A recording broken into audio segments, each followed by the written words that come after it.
Hello, D-Gens. Welcome to Degenerate Takes. I, of course, am the Brofect one, AJ. Hope you're having a great week and ready for a great card of Power Slap 17 coming at us tomorrow, Friday, nice and early, 9 a.m. over here on the West Coast. Do the math. That's about 12 on the East Coast. It's going to be a great time. We're going to break down every fight on the main card and the best bets and picks that I have for it. Before I go any further, though, do just want to take a moment, shout out to everyone watching here on Rumble, over on YouTube and X. Y'all are the best. If you like what we're cooking, please hit those like buttons, hit the follow buttons. Does help us out a lot more than you know. But let's go ahead and just jump right into it. Power Slap 17 over there in the UAE again. Solid fights all up and down the card. And I got to admit, let's go ahead and get the address the elephant in the room.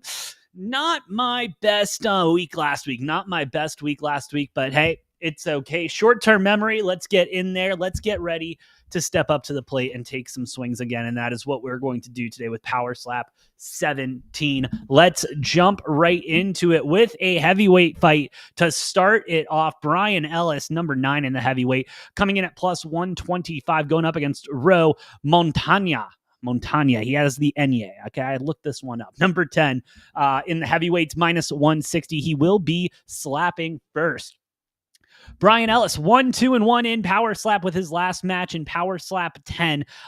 Was back in December of 24, so it has been some time. And again, all of my stats and everything are per Tapology, so if you have a problem with my stats, take it up with Tapology. I search everywhere. There's no good database for Power Slap, but I'm doing my best here, guys. If you have any recommendations, please drop it in the comments. I would love to dive deeper into these. But anyway, last fight back then in December of 24 was against Aaron Turner, and he did take an LKO TKO in round 2. And the one slap he had in that fight was a clubbing slap, and so that's just never a good sign. And so fouls are an issue. His 1W was against Evian Scott, and that was KO TKO in round 3. So he does have that power if he can get there late, has a chin to back it up, but still that foul trouble is something that I am a little worried about here with Brian, especially slapping second. Ro Montana, let's talk about him. He's 1-1 in Power Slap right now. Last loss was earlier this summer against Aaron Turner, and it was via decision. Let's keep that in mind. Via decision, so went the distance and then had to go to the judges' scoring cards, which is something that we don't like. And then the one win he does have in Power Slap was via DQ. Now, one thing I do like about Ro, one thing I really do like about Ro is he's a worker, brother. He's a worker. He likes to step in the squared circle and, crossbody someone into oblivion, brother. Get a power slam going. I love it. I love that he's a pro wrestler. I love that he works in the indies. He works over there in Las Vegas, along here in Arizona, California. Shout out to my independent wrestlers. Absolutely love it. Besides that, though, Ro's got a good chin going into this and has a great slap and great stroke, honestly. And that follow through is going to be deadly. I am going to go with Ro here at minus 160. Again, slapping first, such a big... It's an advantage, okay? And I understand the stats that come out in Power Slap where they're like, well, it's only like 52.7% of the fighters who slap first win. I get it, but if you still land a first solid slap, I don't care how good your opponent is, it's going to be hard to give you a 100% slap back. And so I do take that into account. The slapping first is big for me. Let's get on to the next one. We've got 2 making a Power Slap debuts here. This is going to be a tough one for me. Zhou Honggong at plus 110 versus Muhammad Amantaev. Let's try that one at minus 140. He will be slapping first. Lightweight, 3 rounds here. And as we were talking about with slapping first, this is going to be where I step in with that. Going to go with Muhammad minus the 145 here. Again, only because they're slapping first. Not a lot of tape out on either of them, which does make this difficult to handicap. Next one coming up, we got James the Iron Chin Siekman going up against Louis the Razor Robinson at plus 150. James Siekman will be slapping first in this one at minus 160. Now, Siekman, just a solid competitor. Okay, a solid competitor overall. Seekman is great, 2-2 right now in Power Slap, splitting with Pono Pau, a KO in each of those fights, not too bad, and a split decision to Nate Bernard. His other loss was via DQ to Wesley Mena. Excuse me.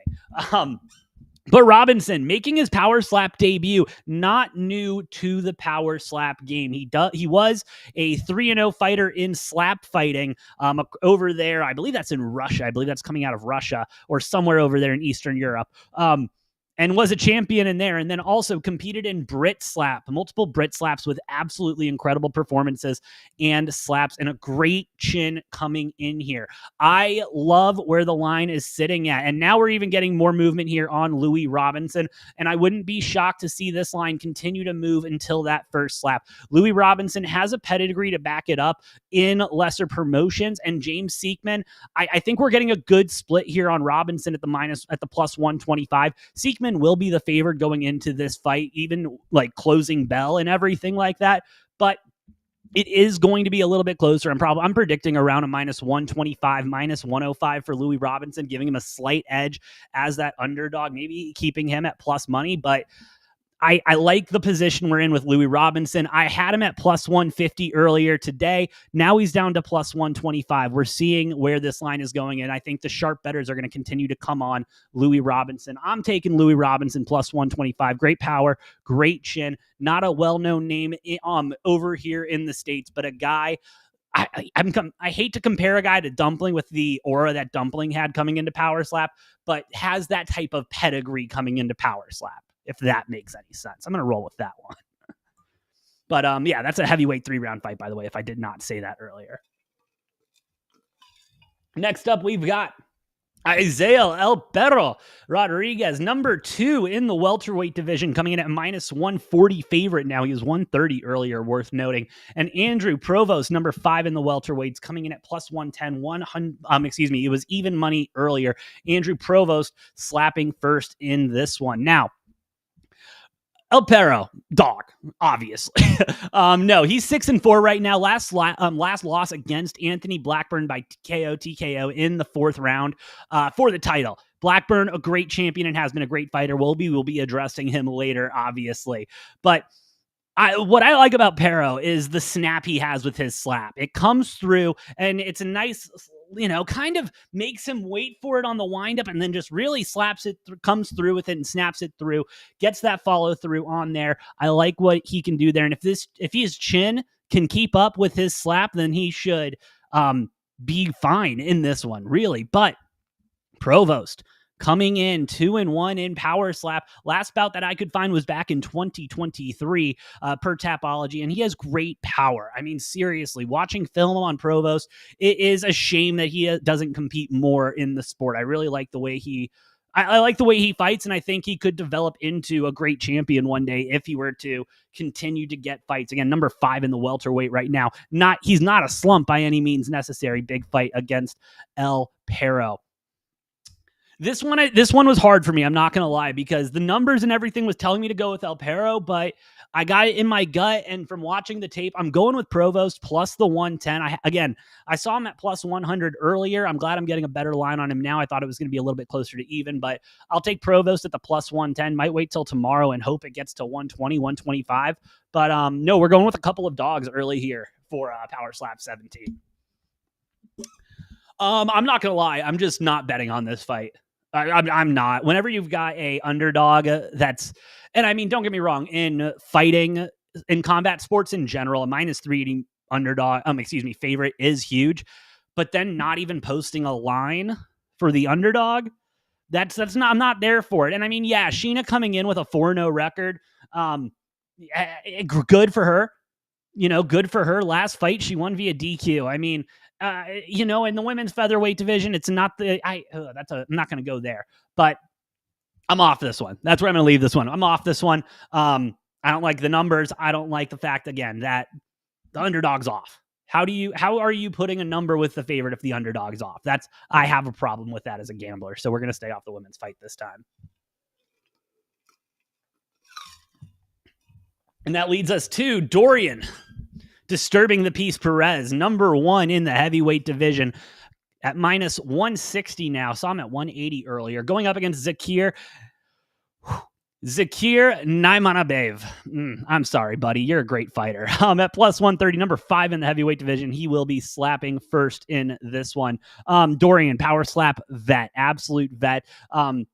All the way back with Power Slap 1. He's been around the block. He's 6-2 right now in Power Slap. Last win against Pono Pao by split decision. Great power, great chin with Perez, and I think we're going to see that a little bit in this fight as well. But Zakir, 2-1 in Power Slap with 2 KO wins in round 1 and his 1 L coming in round 1 via DQ. And so all of his fights have been ending in round 1, whether it's for him or against him. But I do like the power Zakir has. And if Zakir can just stay out of foul trouble and not worry about that, he is going to, I think, really handle Dorian.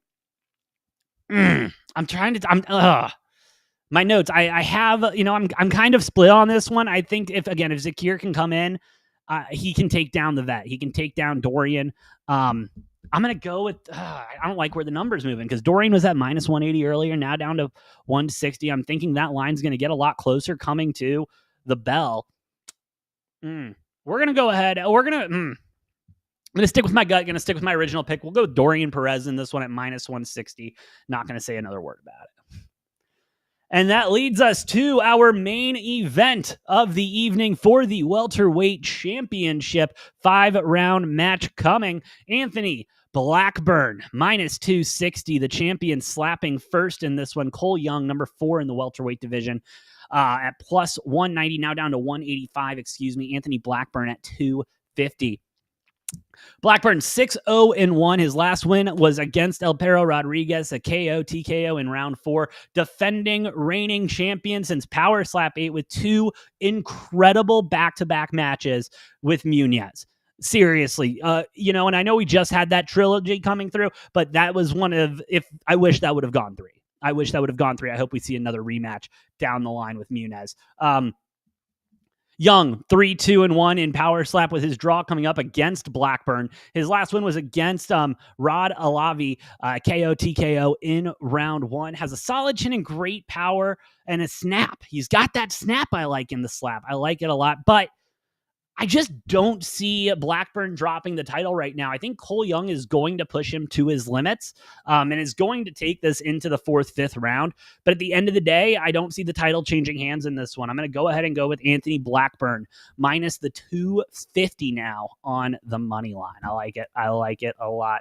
Let's run through these bad boys one more time. We got Roman Tanya at minus 160, Muhammad Amanteev at minus 145, Louis Robinson at plus 125, Andrew Provost at plus 110, staying off of Sheena and Robin, Dorian Perez at minus 160, and Anthony Blackburn at minus 250. I like it a lot.